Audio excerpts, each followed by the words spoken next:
For those who don't know Photo Wings, please check it. It's a very important nonprofit organization who's devoted significant energy and funds to create a free content. And same as us at Seven Foundation and Seven Academy, we believe that education should be free whenever possible. And today, education in the field of photography, as you probably know, is extremely expensive, be that in the States or Europe. It remains largely inaccessible to many of us.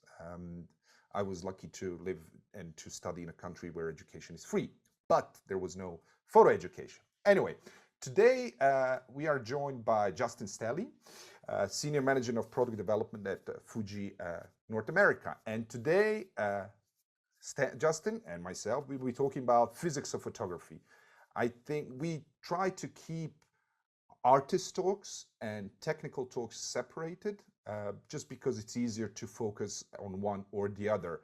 But I guess photography is unique in that sense. Well, it's unique in many senses, but it's very unique because there is a direct relationship between our final product, photography or video, and tools we use. And Justin will also obviously mention it. Just photography, as much as anything else, is a craft. And I think a lot of younger folks who missed the whole film era sometimes don't get it. Nowadays, thankfully, thanks to technology, algorithms, processors, and so on, are doing a huge chunk of job for us. So all those who missed the joys and frustrations of working in film, I feel that every now and then we need to address the technical aspect of photography, which is what we're going to do in two sessions with Justin. And Justin, I would like to hand it over to you. Just another housekeeping rule for our audience. Please feel free to ask any questions concerning photography and concerning Fuji, which Justin and I will try to answer to our best. So please use Q&A box and fire your questions as we go, and then I will aggregate those questions for Justin. And this session, we are not longer broadcasting on Facebook. We feel this is a better way to broadcast, but all of you who registered, this is recorded, so all of those who have registered will receive a recording should they like to view it again. Justin, thank you very much for joining us. I'm actually very excited because I myself am a little bit technical nerd, and I have been lucky to go through all the contemporary phases of photography, including I was long time a dedicated, committed film person, but obviously for the past 10 years I have switched to digital. Anyway, we'll get to that in no time. Justin, thank you very much, and the digital floor is yours. Well, thank you for having me, and thank you everyone for coming in and joining us. I'm just going to take a moment here, and if I can share my screen, I was just going to show a couple slides and we can talk about some things, but I think you made some really interesting points there. And you and I were kind of chatting beforehand and talking about different concepts and different things. And I don't want to jump the gun on what I'm talking about, but the physics of photography with Fujifilm, I mean, this is looking at the tools that you use. Digital cameras kind of are the thing now. And today, really what we're going to talk about a lot is cameras themselves, and cameras in film and digital, and types of cameras and functioning of cameras. And so these are kind of my topics today: different types of cameras, pros and cons of each, how your camera sees, and how to determine what's right for you and for your shoot, right? So this is kind of my topics for today.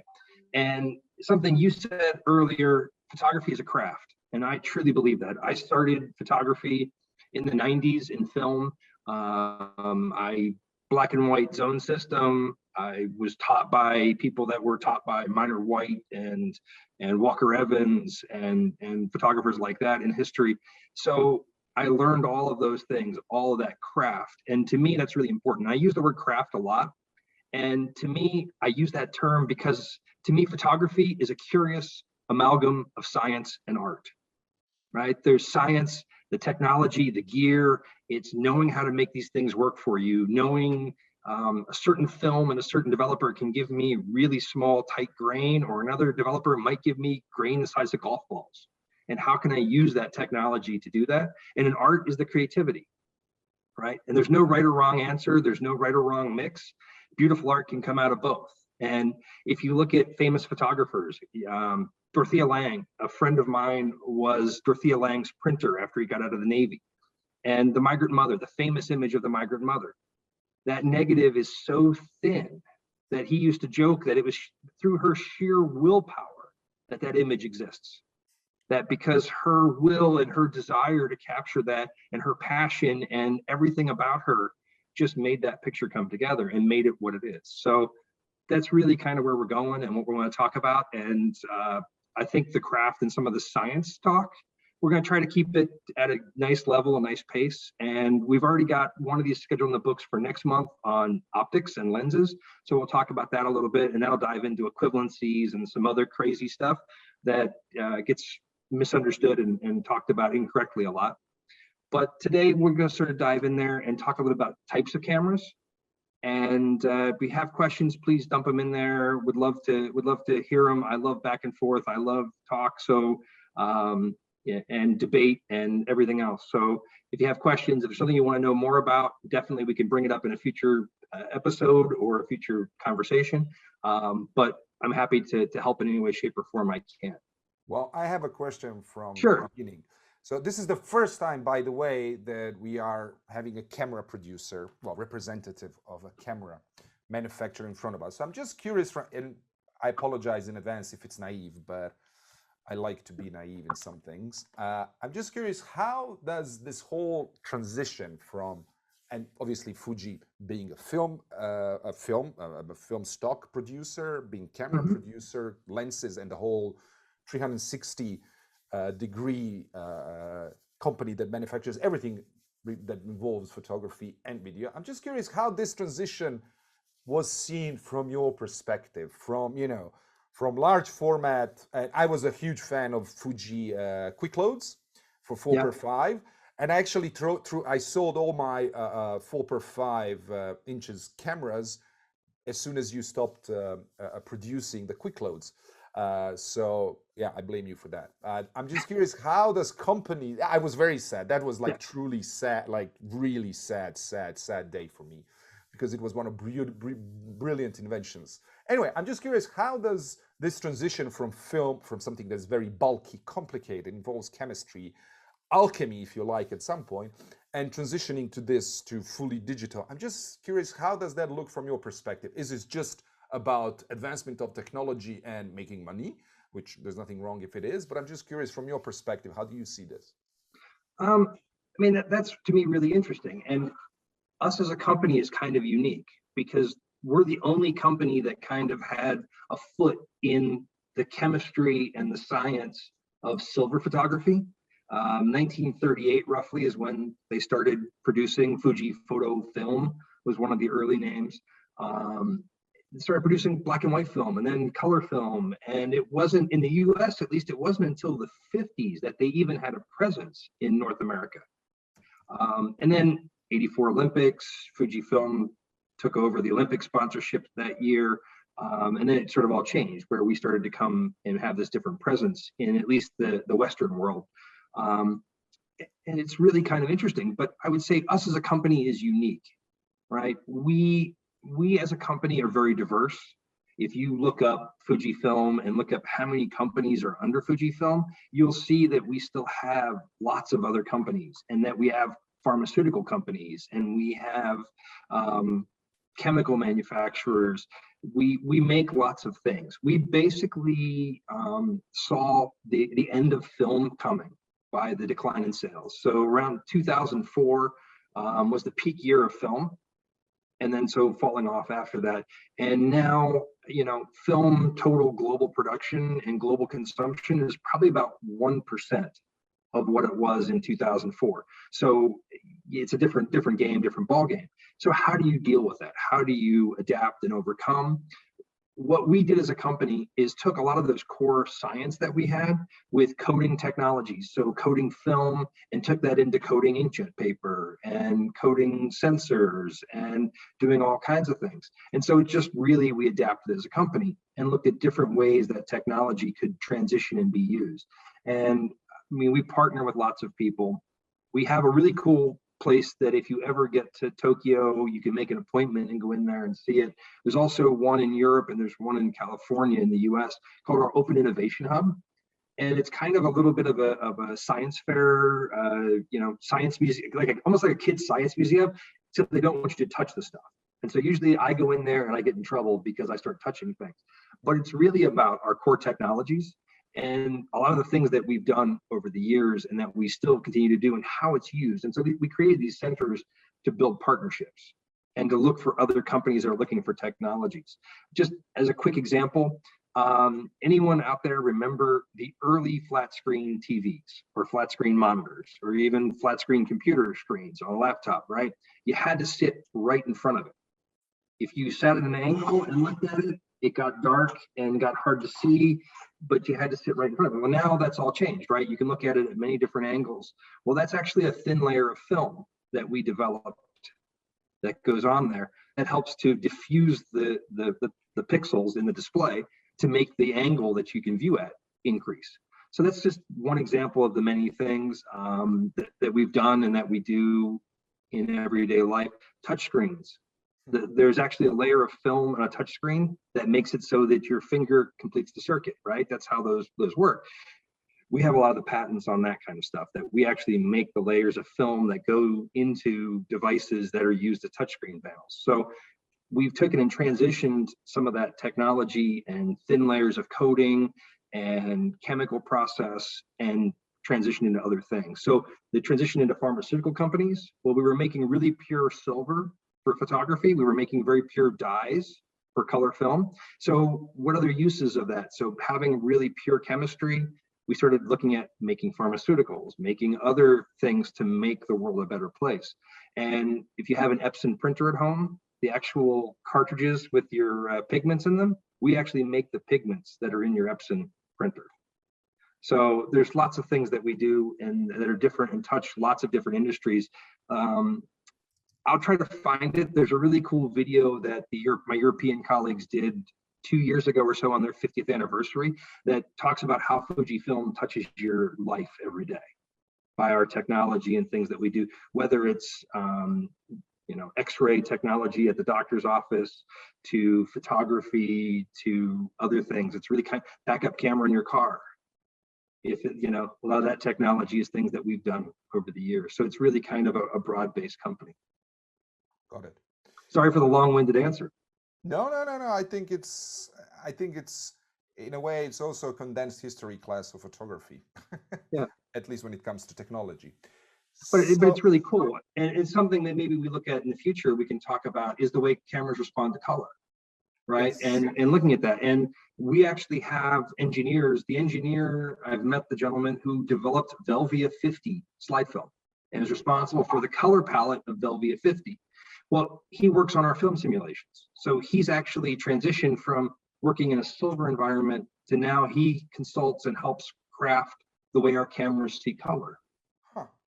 So you can have some really cool conversations with these guys about what are they trying to do. And if you talk to our engineers, they talk about two different types of color. They talk about colorimetric color and they talk about memory color. And the colorimetric color is pretty straightforward, right? You take a picture of something, you want the red to match the red. So I photograph my teacup. I want this red to be the same red that this teacup actually is. And that's great, right? Reproduce exactly what's there. But then they talk about memory color. It's one of the goals that they had, particularly for a lot of consumer film, was when you went on vacation and you had to wait to get your film back. Right, so you shot slides, you had to send it off, wait to get it back, or even prints.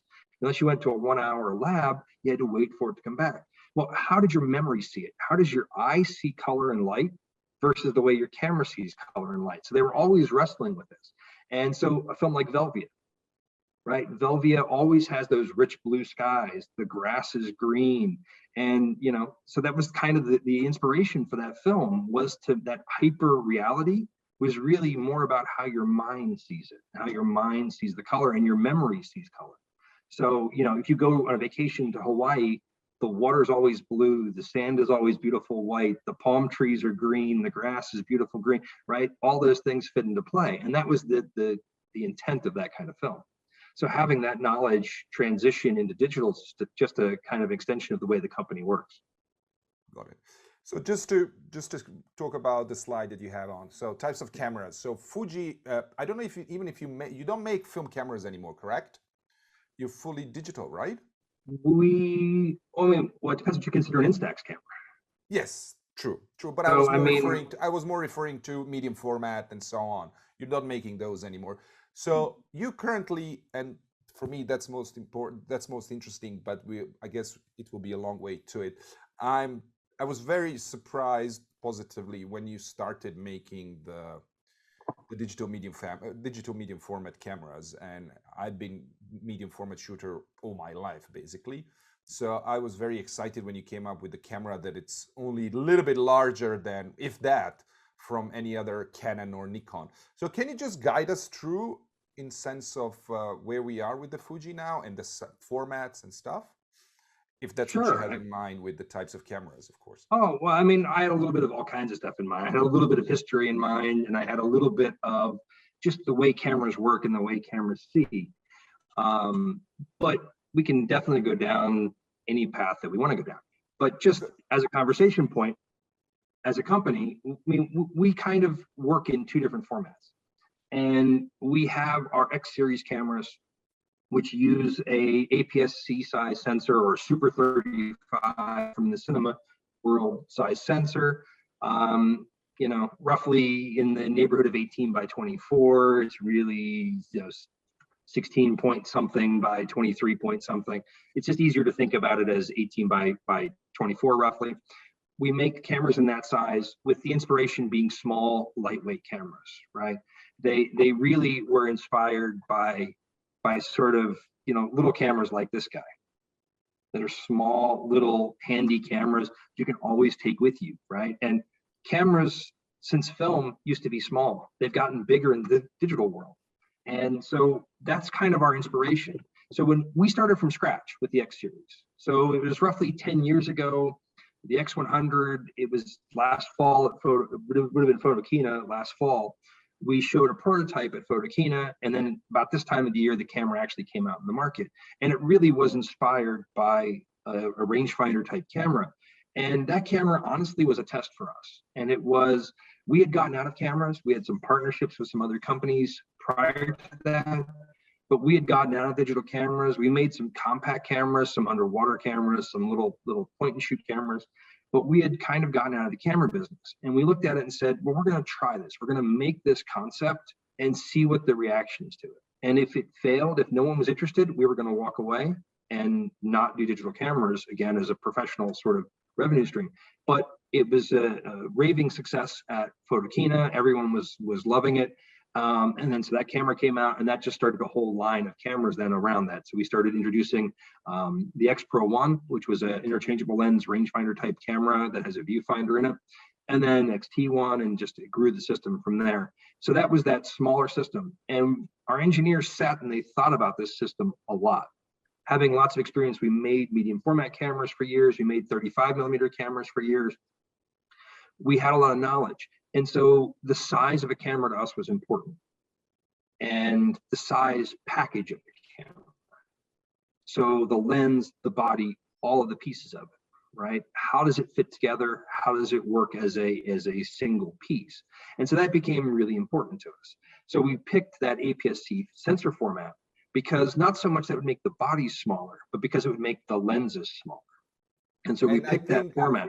May I just jump in? I think that was a brilliant choice, because when I was switching from my film cameras to digital after Canon, because I became a little bit, I wanted to try something else. I think I tested Sony, which also went towards mirrorless and so on, but they used full frame, which ended up creating these massive lenses, which for me totally beat the purpose. You have this tiny body of Alpha series, for example, tiny body, beautiful performance, no doubt about that. But it ends up with the massive lens, the same I had on my Canon, 2470 was exactly the same, if not bigger. So for me, that was a deal breaker. And I have to say that now, because I shoot both video and film, and photos, so I have to have a double kit, including backups. So for me, really, there was no choice but to go your way. And yeah, I mean, I think that was a brilliant choice to go APS. Well, the engineers sat down. We had no pre-existing camera system to work from. Everyone else had something else to work from. So Sony had the Minolta patents. They had the A99 and they had some SLR cameras. So they were all focused on the way those pieces went together. We instead started the blank canvas and a blank sheet of paper and said, okay, well, if we're going to build a sensor this big, here's how big the lenses need to be. And with mirrorless, yeah, having a short back distance, so having the lenses sit really close to the sensor, gives you, the designers, a lot of freedom and a lot of ability to work and change things, but it also oftentimes creates lenses that are bigger, right? And that's what you saw, that you take a full frame mirrorless camera and the typical lens that you would use, you haven't saved any size from an SLR type camera. It's basically, and you mess up the balance as well. Yeah, it becomes nose heavy. The lenses become, they're bigger, they're heavier. So that's sort of the problem, is balance and package. And that's why we've sort of stuck with what we're doing and how we've focused it. Like when you talk about an X100 camera, our little original camera, everything about that, when they're designing a new version of it, every thought is about keeping the size the same. And how do they keep the size down? If it adds 2 millimeters to the thickness, they question it. Is this really something we want to do? Because they want that camera to be small camera, big pictures. And so everything has that in the philosophy of it. So the lens being sunk into the body to make it smaller, to make it thin, that was part of the inspiration of that camera. So it just really depends. And that's kind of where we've been.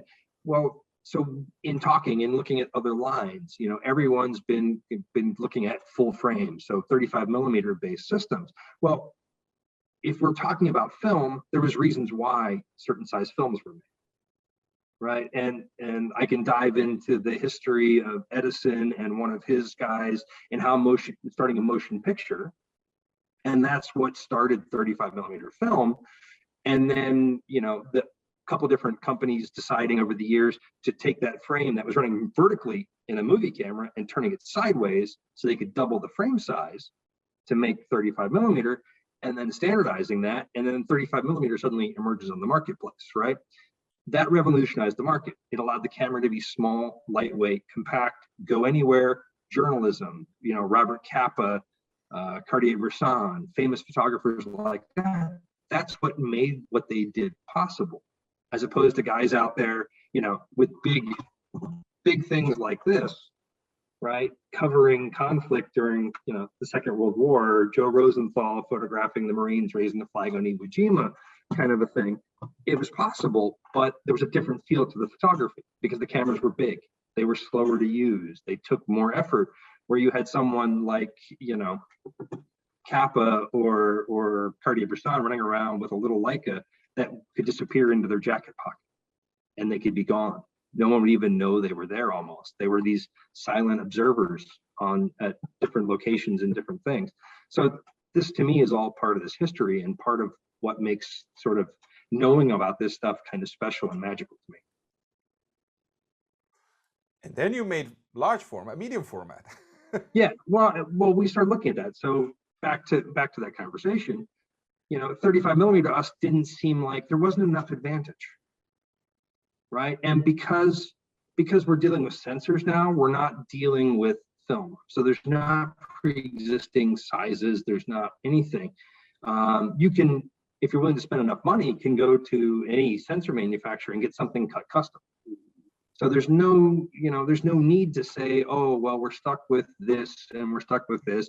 Where in film days, you were stuck. There were certain widths of film, 120, 220 was the same width, just longer, right? So there's only so much space you can put on there, right? You can be a 645, a 6x6, a 6.7, 6.8, 6.9, 6.17 camera can all fit on those formats, but you're stuck to that 6 centimeters, right? Yeah, if you want to go bigger than that, you got to go to 4x5, 5x7, 8x10, and then you're down to sheets of film. Well, when we're talking about digital, we don't have those restrictions. We could make a sensor almost any size we wanted to. So it then becomes a balancing act also, like how big does the camera become?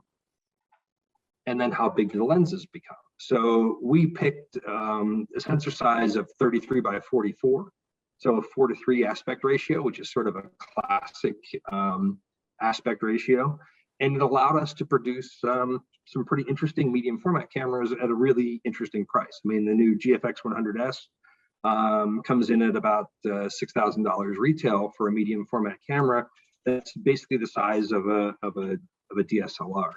So it's a completely different equation. I have one sitting here just out of frame. To be able to have a camera that is pretty much not far off in size from a Canon or Nikon, but is a medium format sensor in there, it's really kind of an interesting piece. So can you explain me a little bit, because I'm totally dumb when it comes to all these prices and so on. When I first bought my medium format digital camera, it was Pentax, and it was like $10,000+.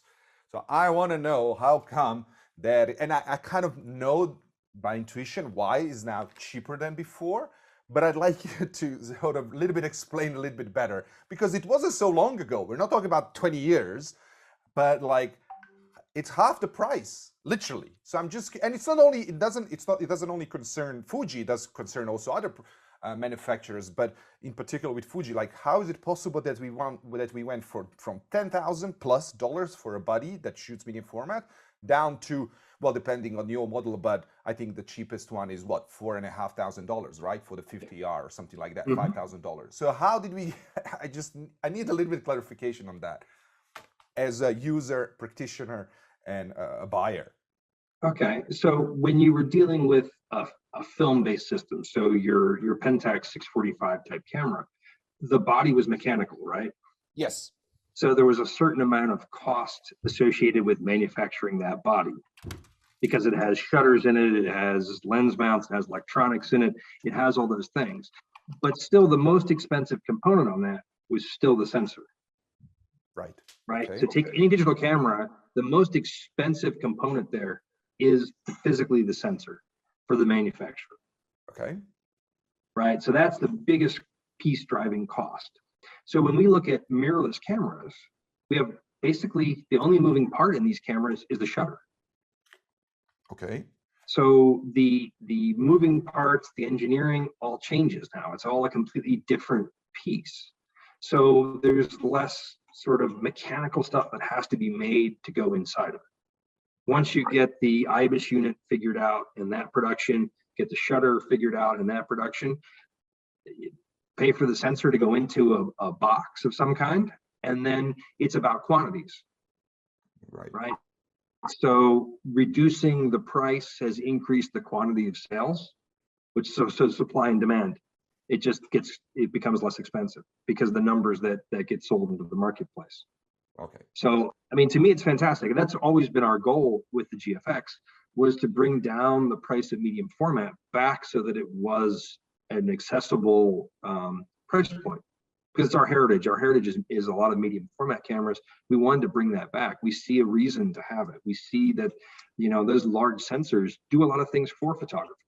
Absolutely. So how do we do that back? How do we bring that back to them at a point where we're not much more expensive in the new GFX 100S than a full frame professional, like a D5, D6 type camera, or an EOS 1D, whatever the current version is of that camera. We're about kind of the same price point. So it's really kind of an interesting kind of period in history right now that the cost has come back down and is much closer. It's kind of like it was in the film days, where getting into a Hasselblad system was kind of the same as you would have spent on an F4 Nikon when it was brand new. So it's kind of an interesting balance right now, but that mechanical labor and everything else, it's why certain brands are particularly expensive, right? There's a certain German-made camera company that makes beautiful cameras, but they're so expensive because of the amount of labor and the cost of that labor to actually put it together, and the mechanical nature of it requires so much work and effort to produce. I used to work for that company, so I can speak to their production line and everything else. And what you just said, actually, in a way, I always like to say that photography is probably most democratic medium, and I think digital, and if we're going to go further, the Fuji medium format made medium format as democratic as possible. So I think what digital technology did for us, other than being able to see results of our work instantly, which is obviously huge, I think what it really did for photography and photojournalism, because here we are mainly focused on documentary practice in various shapes and forms, I think what it really did is that democratized the medium and photojournalism beyond what we ever could imagine, because photography used to be extremely expensive affair. I mean, just whatever cameras you're using now, this is just general. The film, the process, and the printing, everything was so insanely expensive that it largely disabled, or it didn't allow people from lower income countries or areas, and that's like majority of the world, to be storytellers. And I think that's the biggest thanks to the digital. Obviously it comes with, the whole digital era comes with its own set of problems and dilemmas, but I think what it really did is that it really democratized what we do beyond I don't think anyone could have imagined. I don't know if you wanted to talk, I don't know what was your next slide, but you mentioned at the beginning the way cameras see. And believe it or not, and I'm sure you do know, a lot of photographers don't know how the digital sees. They don't know how, what's the difference between CCD sensor, CMOS, CMOS, and so on and so forth. And they basically don't know how cameras see, which and that's my experience as an educator, and also from some of my colleagues, and that's what brings us to the fact that photography is craft as well, which we can touch base later on. But I'm just curious, so how does the digital camera, in this case Fuji camera, sees? I'd really love to hear more of and we had this talk before, but for our audience, I'm just curious if you can guide us through this seemingly very, very simple process of us, taking a shot, then something called debayering happens, and boom, we have beautiful image on our screen. So I'm just curious if you can guide us through a little bit through how Fuji sees the world. Yeah, sure. I'm gonna take a little bit of a detour to get us there.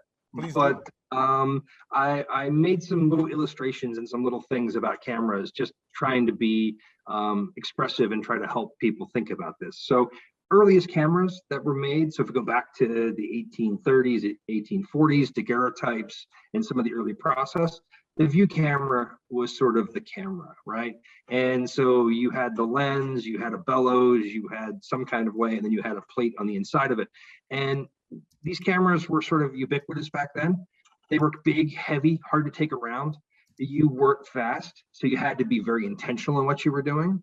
The film tended to be slow back in the day, so you had to use a tripod, you had to use a camera stand of some kind, and this influenced the type of photographs that were made, right? So you'll notice in these my little illustrations, right? They're going to be these angular lines coming through this camera. Well, this is what the film is seeing, right? So I can't look through this camera while it's making a picture. It's seeing the world, making a picture, and that's what it's capturing. If we then look at a different type of camera, so sort of the next development of cameras that came along were more of a viewfinder camera or a rangefinder camera, and those terms are oftentimes used very much sort of interchangeably. But I like to say that all rangefinder cameras are viewfinder cameras, but not all viewfinder cameras are rangefinder cameras, right? So a viewfinder camera is any camera that you look through a viewfinder. that's separate than the actual lens that's taking the picture. So here you'll notice in my drawing at the top, there's that line going through with a little arrowhead on the end of it. Well, that's sight path. So that's your eye seeing, and that's what you see. You're seeing through a little window up on the top of the camera, whether it's, a camera like this that has the little window on the side of it here that you look through, or it's, a much larger camera like a speed graphic that has a little viewfinder up here on top and a rangefinder on the side of it here, right? So this is where the rangefinder is the actual focusing method and how it focuses. So this uses your vision, it splits your vision. So you look in the top of it, it actually splits your vision and then it makes a triangle. And by lining up that image is how you actually focus it. So that's what's the rangefinder. So technically, this is a viewfinder, rangefinder camera and a speed graphic, right? Yep. Problems with these cameras, they have parallax issues. So if you're close to something, you may not get what you actually see because the lens sees something slightly different because in a different position. They tend to be limited in what lenses they're good at, right? Because if you're looking through a viewfinder and it's got some sort of frame lines projected in there, how do they move? What do they do? And I have some examples, we'll show this more. But street photographers, conflict photographers, all love these type of cameras because they were small, lightweight, quiet, compact, or they could be such cameras. If we look at an SLR camera, and there's two illustrations here because one's got the mirror down for viewing, and one's got the mirror up for actually making a picture, right? So to me, an SLR camera is a Swiss Army knife of cameras. It's really good at basically everything. So macro photography, long focal length lenses, it does all those things really well because you're looking through the actual optic. To me, the downside of an SLR type camera is lens vision, right? You're seeing through a lens. So you're seeing at the aperture of that lens, you're not seeing the way that your eye sees.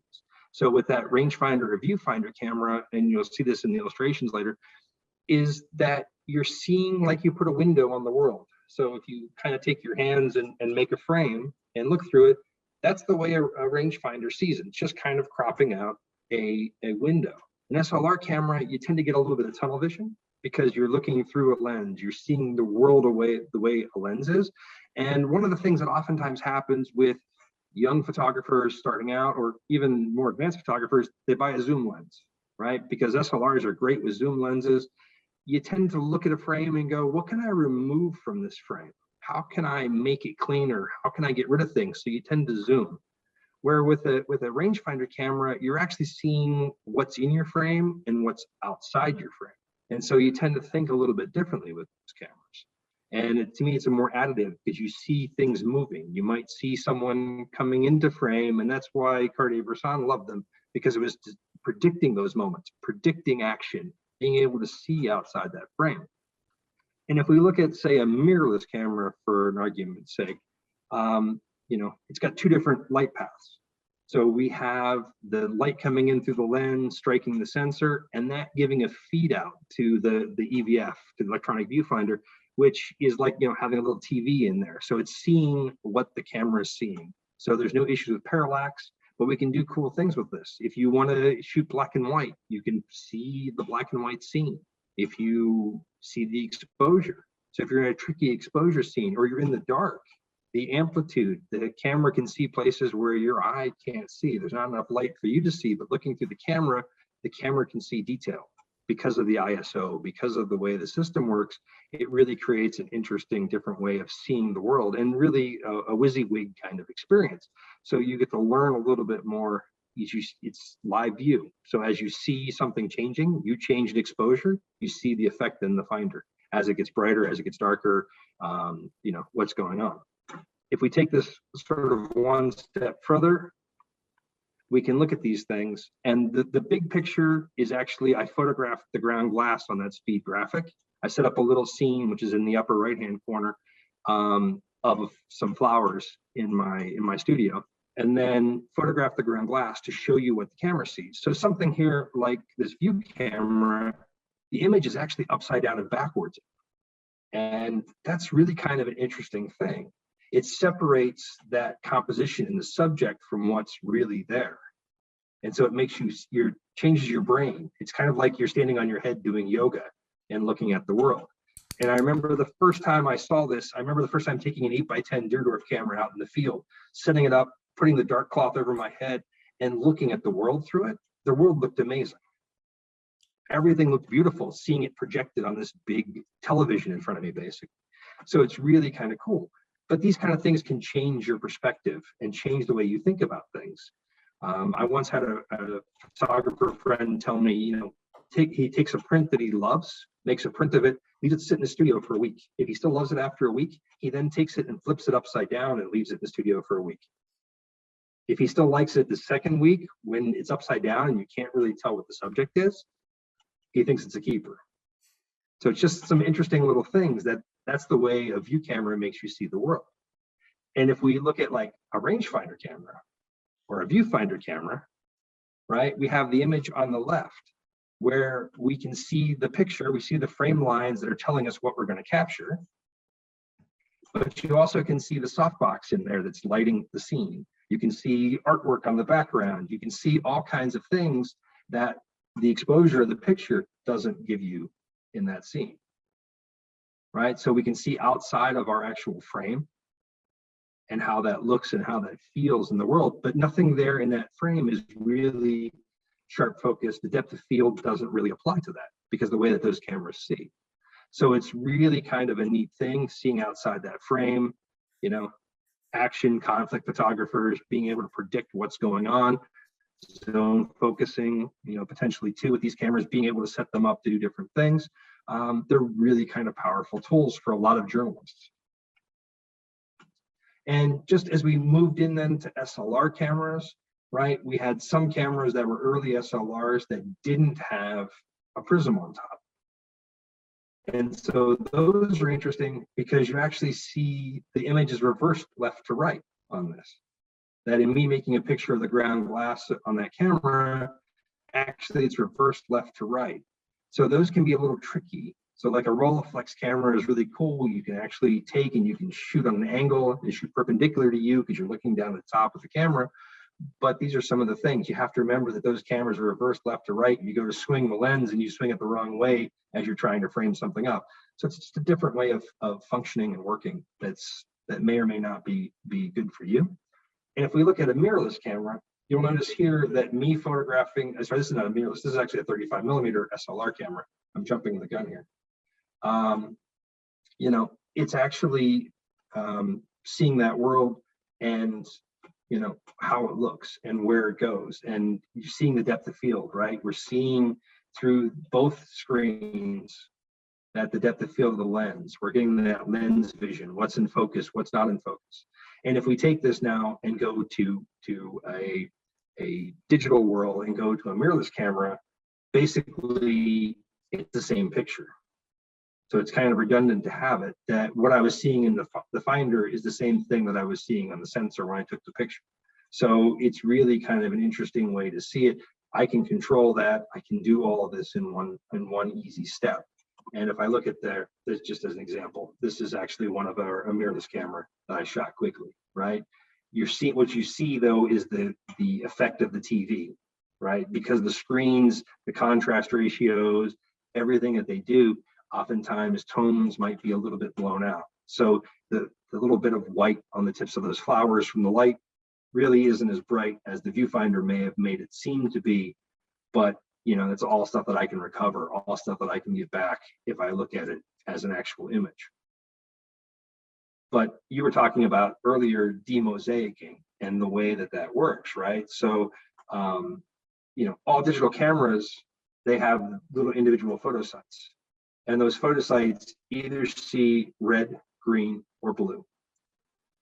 And then generically speaking, there's more green than red or blue, right? So if you look at it as thirds, it's not 1/3 green, 1/3 red, 1/3 blue. It's more like half of them are green. And then of that remaining other half, a quarter are blue, a quarter are red. And that's how the sensor actually works and how it sees light. And then, so it captures that light information through those pixels. You basically end up with a mosaic. So think about going anywhere where there's a mosaic in a museum in New York City in the subway, if you stand really close to it, how do the tiles look? You know, you see the color of the tile. If this is a green tile, that's a blue tile, that's a red tile. Back away from the mosaic, and what do you get? You see the colors blend, the edges go away. So the demosaicing process basically is taking that data and it's blending it, taking and giving you RGB information at each pixel site versus just green information, just red information. And different companies, most companies use something called a Bayer pattern, which has in a column, okay, so columns are vertical, rows are horizontals. So if I pick a particular column on a Bayer sensor, it's going to have green in it. Every column, every row has green in them, but every other one is either green and red or green and blue. So when you look at the map of how this goes, you've got green, green, red, green, green, red, if I'm going across a row. And then on those in-between ones that don't have the reds, that's where the blues will be. The blues will be offset from the reds. So there's never red, green, blue on the same row or the same column. And if you quick make a little thing, and maybe we'll do this in a future talk, because this is something I think probably people are interested in, I can make a quick little schematic of this, where if you look at a line and how it breaks things up, you might get jagged lines. So if you zoom into 100% or 200% in your pictures, you might start to see where something, if you had a red object end where there's no red pixels, there's no data, it doesn't see it. So it would just kind of maybe mush out and maybe be jagged right there and not be a smooth transition. We tend to use something on our cameras called X-trans sensors. And we, from our film days, it's a more random pattern. So it's a bigger pattern.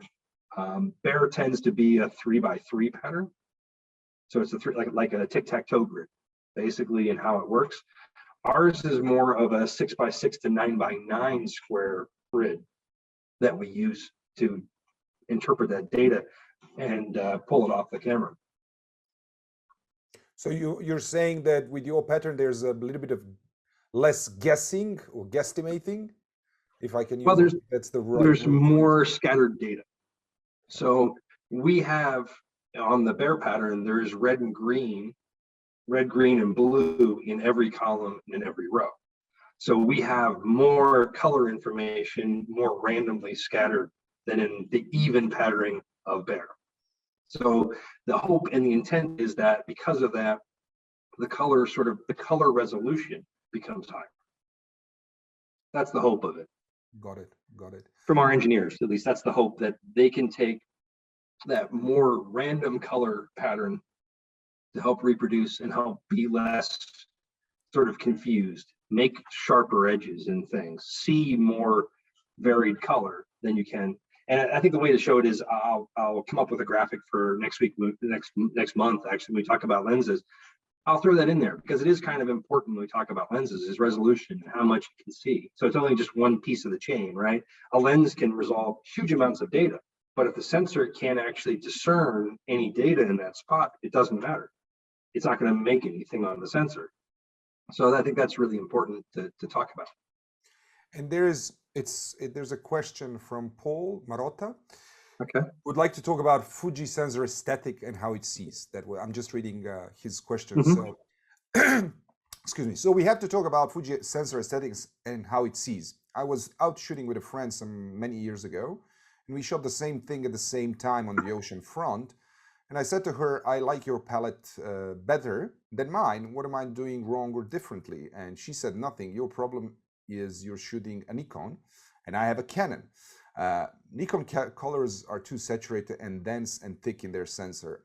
I have and still do shoot Nikon, but if someone were to consider a switch, how would you describe the aesthetic differences?" Wow.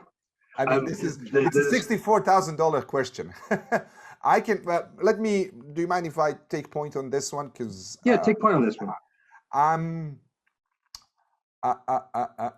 I think bottom line, other than what I actually didn't know these details about your sensor and Bayer pattern sensors, which are obviously make perfect sense.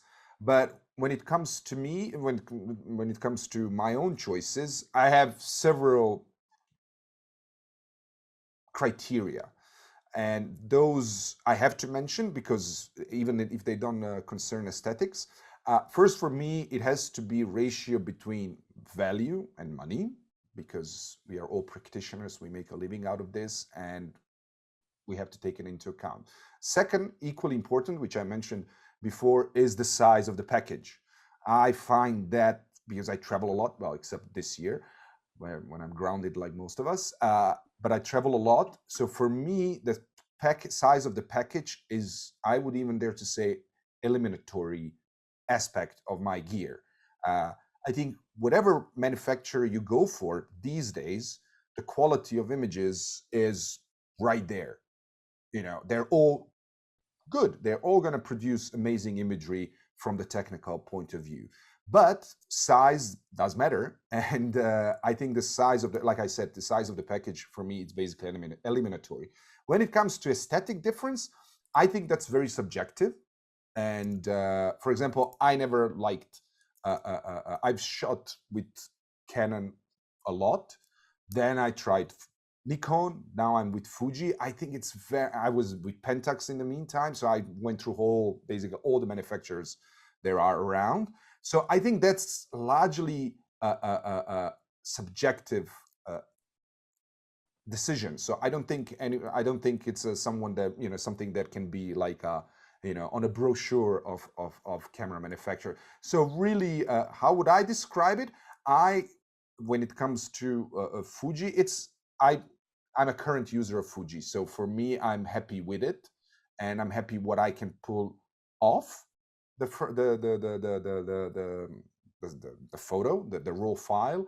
I always shoot raw. So for me, all those emulations of various films in whatever manufacturer, for me, are only starting point. So for example, recently, and it's the first time I used that option, I used the classic Chrome simulation of that, because that's the look I was doing a piece for National Geographic. It was about migrants, and I looked at some old issues of National Geographic back in the day when they were shooting Chromes, and I kind of felt, this is very subjective, so I'm really putting out there my, you know, thinking process. I felt nostalgic about that look, and for me, and I know that you can achieve it with very simple post-production methods. But for me, it was really useful to have that option of that Fuji offers, which is simulation of certain film stock. And I use that to have that preview when I'm shooting. And later on, when I would go to Lightroom, because that's what I use only, I use because Lightroom has options to match the color profile. I use that classic Chrome as a starting point. So that was part of my you know, beginning of toning of the image. I would apply that same film stock in Lightroom from Fuji, and then I would work my way around, because it wasn't, I didn't want, you know, there were certain things I didn't like, maybe less saturation, more saturation, crushed blacks or not, and so on and so forth. But that was starting point. So I think it's really, really subjective answer, and I don't think there is a definite one. I don't know if you want to add to this, Justin. Yeah, no, definitely want to add a little bit. I would say, Paul, it would depend upon where you came from. If you came from film and you shot a lot of film and you feel a little bit of nostalgia about film and wanting to kind of get back to maybe some of those looks, our cameras can do a lot for you in camera and give that to you kind of right out of the box. And so, yeah, you were using classic Chrome. Classic Chrome was inspired by the color slide film from the 1950s. That's really the color palette that they were going for when they came up with that simulation.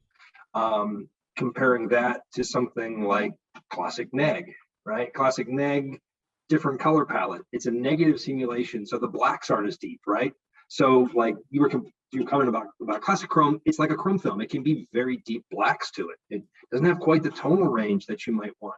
So having that flexibility, being able to change that, and we have lots of parameters in the camera that you can change that can affect these things too. but we got classic neg. We've got film simulation like Eterna, which was designed off of our motion picture film. And that, to me, it's extremely flat film simulation. I tend to shoot that one a lot. If I'm going to do a lot of post-processing later on, I'll shoot Eterna because I can see everything. It gives you a super flat file that you then can work with and can be really powerful in low light situations or other situations where you want to know what all's there in the actual file, where classic Chrome might not give that to you, right? And so it's a question of, is it feel, is it look, what are you trying to do? We're the only company around anymore that really has that foot of knowledge in the film era to be able to sit and kind of come up with some of those concepts. So I think we're in a unique position, and that's why we do those things. The other thing that I would say is, you know, in Lightroom and Capture One, you know, there's simulations of the film simulations. The ones in camera are actually slightly different because we have control of them. We have, you know, the way that we do things. So, for example, a simulation like Velvia, and I'm just talking off the cuff here, this isn't any inside information, because of the green and blue saturation, we might actually do something with the raw data coming off the file. So the green pixel data, we might actually do some work on that data before we demosaic to affect the saturations, to affect the color and how it looks. So that's the beautiful thing about us and the way our camera works internally, where if you're dealing with software like Lightroom or Capture One or whatever your favorite software is, they sort of have a recipe. They have step one, we do this. Step two, we do this to the raw file. Step three, we do this. So it could be different. Your results may vary. But it's one of those things I usually like to tell photographers, if you get a chance to try out one of our cameras, do yourself a favor, shoot some of the JPEGs and shoot some film simulations just for fun and see what you get. The other thing you can do on our cameras is if you shot something in RAW, you can actually go back in the camera and process it out. So you actually can make little samples and you can tweak exposure in the camera and even the tone curves in camera. So it's really kind of a cool little thing to be able to manipulate those files. And talking about in-camera profiles, what I'm using here now to broadcast is a Fuji, it's XH1, and I'm using, I think it's Astia. Is it Astia? No, it's not Astia. It's one of the black, I forgot. It's Acros. One of the, yes, it's one of, yes, sorry. Acros, I would guess. So yeah. This is what I've been using. And also to mention the other profile is, I use Fuji for video as well, because it matches nicely with my other camera. And I use either, if I'm not going to do much toning, I also use Eterna, or I just shoot in F-Log, which is, for me, F-Log is perfect because it gives me the best tonal range, dynamic range, and it gives me the most space to tweak to match other camera, which may not be Fuji. So yeah, so that's a pretty, Justin, we are over an hour now, so I'm just gonna go to another question, so we don't, I'd like to answer them all before we finish. So the question is, the file size of the GFX series are enormous. Will that be reduced in future editions of GFX? Or would that mean as photographers we have to invest more in hard drives in the future? I'll just address this briefly, which doesn't concern Fuji, but it's one of those things, and I'm curious to see what you have to say, Justin. It's one of those things that contemporary photographers don't really take into account. Yes, we're not shooting film, so we don't have to buy film, but what we need to calculate is the size, the space for digital files. I'm currently having two large size Drobos to fit all my stuff, partially because obviously camera, I'm shooting RAW and I don't delete anything, absolutely anything, not even, you know, when I shoot my feet and stuff, because some clients ask for entire cards to be transmitted. And also because I shoot 4K, it's, you know, it's as with Fuji, the 4K, it's 200 megabits, which means it's pretty, I mean, they're massive, they're juicy files. Or I shoot RAW without a camera, I mean, video, RAW, so we're talking about terabytes of data. So it's just a heads up to anyone here listening who's into practice, try to build that in your, you know, business model, because as much as memory is relatively cheap, it's not free, And if you have any volume of work, if you multiply it by a couple of years, you're going to be ending up with terabytes and terabytes of material which need to be stored properly. I had drives fail. Everyone has. And so that's something that, from point of view of practitioner, please bear in mind when you're building your practice and budgets, because it's actually considerable expense. And we actually, as an agency, we always try to figure out ways to take that into account. Sorry, to you about the file size. I mean, definitely, it is something to be aware of, right? So you're dealing with, in a GFX 100 or 100S, you're dealing with a 102 megapixel camera. And I just was bringing up on my Mac over here some files just to see how big they are. And it depends on how you're shooting. If you're shooting 16-bit color depth, obviously your files are going to be big, right? Because you're looking for tonal gradation. And as soon as you go from 12-bit in most smaller format cameras up to 14-bit, 16-bit, and get even more data, the data grows exponentially, right? The number of colors that can be reproduced at 2 to the 16th power is much more than 2 to the 12th power, 2 to the 14th power, right? So in just looking here, 208.5 megabyte raw files. So yeah, they're pretty big. That's an uncompressed, completely uncompressed 102 megapixel raw file. We have on that camera the capability, though, of shooting a couple different compression algorithms. So we have uncompressed, we have a lossless compression, and we have a compressed. So the full compressed at 14-bit, I want to say they're about 50 to 60 meg files, depending upon the scene. So they're much, much smaller. And then the next question everyone always asks, well, it's compressed. What am I missing, right? We actually did some testing on it. We were going to do, a colleague of mine, Michael, does these great From the Workbench videos that we put on every week. And he was going to do one on the compression algorithms and trying to show what the differences are. Well, we started doing a whole bunch of tests and we started looking at them and we couldn't see any differences. And so we emailed the engineers in Japan and going, okay, what's going on? Why are we not seeing this? And the truth of the matter is, unless you're going to really, really push around the raw files, you're probably not going to see it.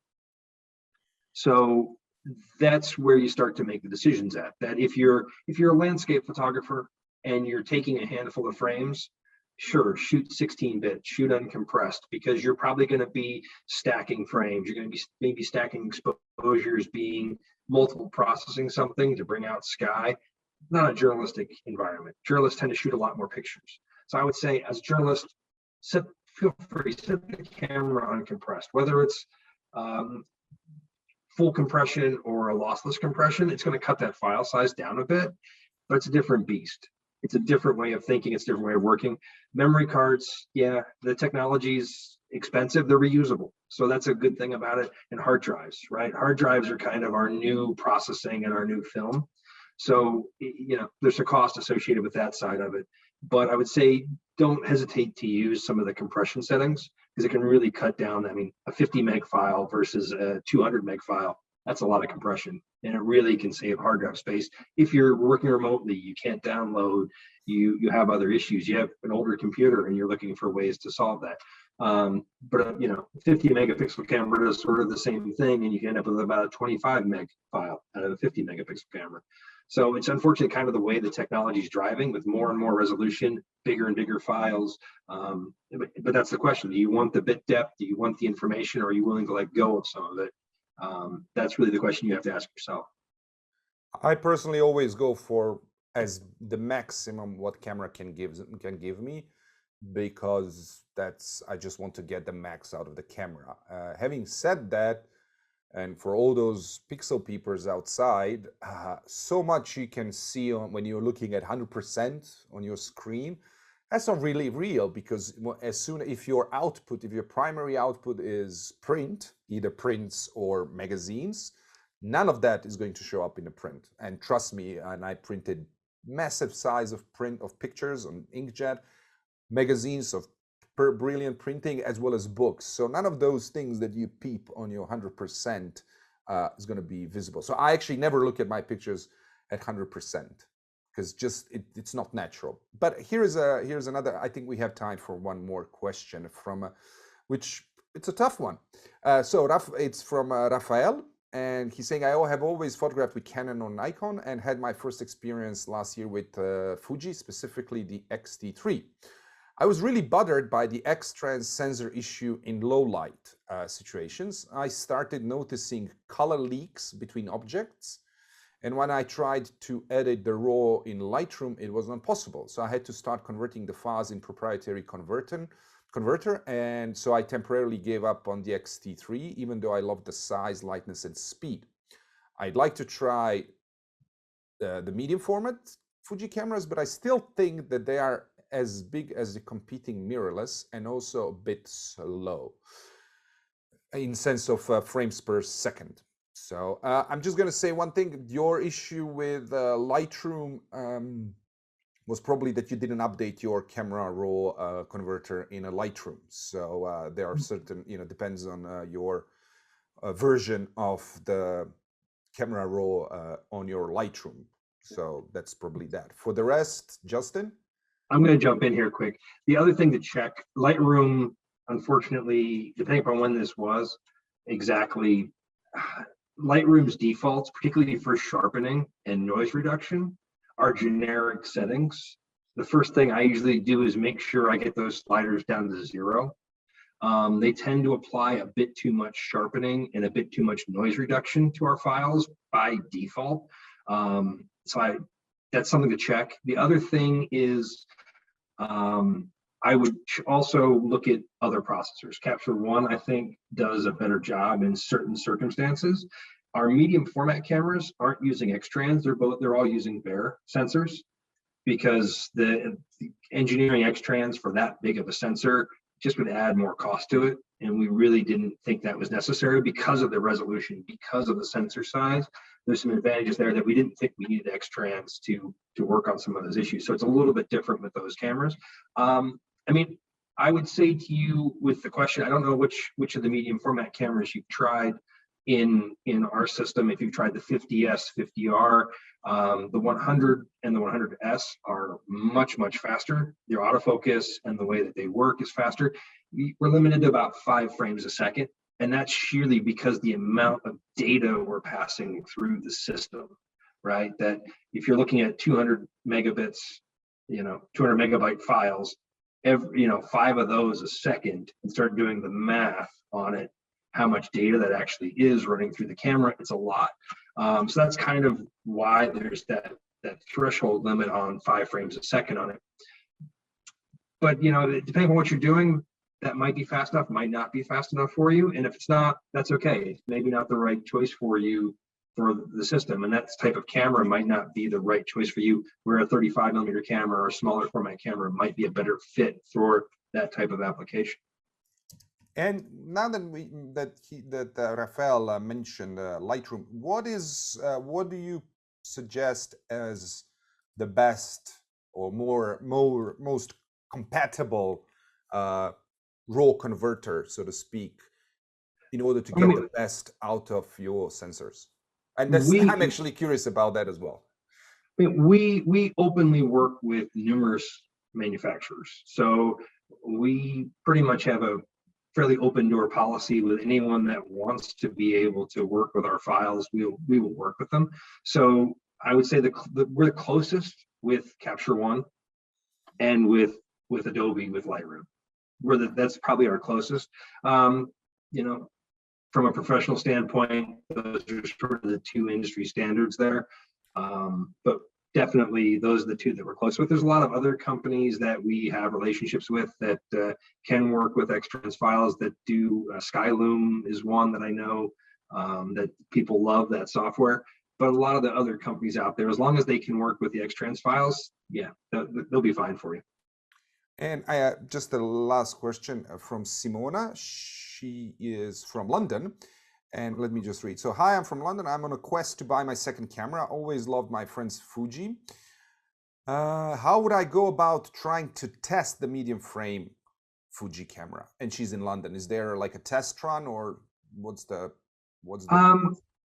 What I would say to her is in Mayfair is the House of Photography. So there's actually a Fujifilm shop in London in Mayfair. I would suggest she pops her head in there and sees if they have anything there available to her. I have a call tomorrow morning with my colleagues in Europe, so I can also flush that out and pass that on through the team at 7 if they can, to get it to you at a later date what the possibility is. But I know that they have cameras in the UK that are out there that are sort of in a test drive kind of situation. But I'll try to get a little bit more information on that. But my first stop would be a call to the House of Photography and see if what they have. I know they've been open and closed depending upon the restrictions in London, but I know with the space they have there and everything they have going on that they do have cameras there. Brilliant. Thank you very much, everyone. Make sure to check in and tune into next session with Justin, which will be on May 4th, which will be more focused on lenses and optics. And I'm sure, sorry, there was another question. Okay. Make sure not to miss it. And I would like to finish with a small homage to, may I stop sharing your screen, Justin, for a second? Yeah, sure. Yeah. I'll do it. I want to share, sorry. Yeah, this is, I managed to get hold of, so in 2009, Fuji discontinued producing quick loads. For those who don't know, it's a 4x5 film, but it used to come preloaded in sheets, in envelope, which means you didn't have to have portable darkroom with you, but you could basically just, put a bunch of these envelopes, dark black envelopes, this size, and basically shoot very quickly, extremely quickly with your 4x5 camera. And so I bought, I think, one of the last batches, and it was 2010. I think you discontinued it in 2009. And I went to Pakistan with a very old, and I had to do a little bit of engineering on Sinar Handy, which is the smallest, the most compact 4x5 camera. But because it had this sort of, the only lens I had was extremely wide angle, 47. And so I went to Pakistan to shoot the story on refugees from Pakistan. It was a very violent period in the northwestern part of the Pakistan. So anyway, so this is the last shot, and this is my last shot on film, actually, and it was done with the Fuji 160 Pro S, something like that. Anyway, and later on it ended up on, I'm going to show that, and I'm going to finish with that. It ended up to be cover page of Telegraph magazine. Sorry, just give me a second. Why is it not showing? Hold on. Sorry. It was the cover page of Telegraph magazine. Let me just open it for you. So anyway. And thank you for whoever corrected me on my London geography. I might be an Anglophile, but I'm not that good. It's actually in Covent Garden, not Mayfair. It's off by a stone's throw. Yes, indeed. Anyway, so much for this session. So this was the cover of the Telegraph magazine, a dummy. Anyway, with that image. Anyway, everyone, thank you very much. Stay safe. If you look at the chat room, there is a link to the second session with Justin. Justin, thank you very much. It was super informative, and hope to see you, everyone. And there is another question, but we're going to copy that to you, Justin, for the next one. So whoever that was, we're going to address it later. Thank you very much, Justin. All right. And thank you, everyone. Stay safe. Take care. Bye.